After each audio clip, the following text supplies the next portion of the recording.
The Polio Center is a non-profit organization which aims at treating persons suffering from the sequelae of poliomyelitis across Nigeria.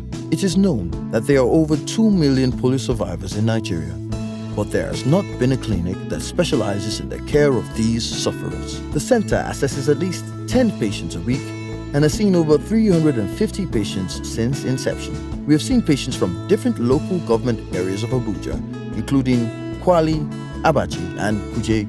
The clinical assessment is done by a team of trained professionals, which consist of an orthopedic consultant, an orthotist, and a physiotherapist.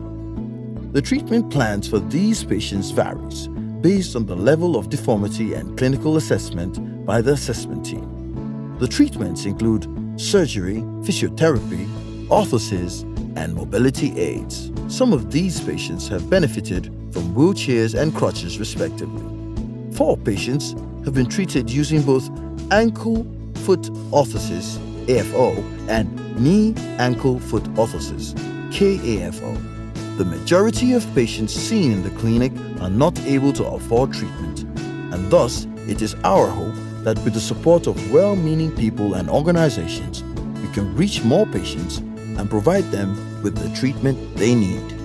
Our collaboration with the Catholic Church, Koblenz, Germany has been very rewarding. For donations, see the details on your screen.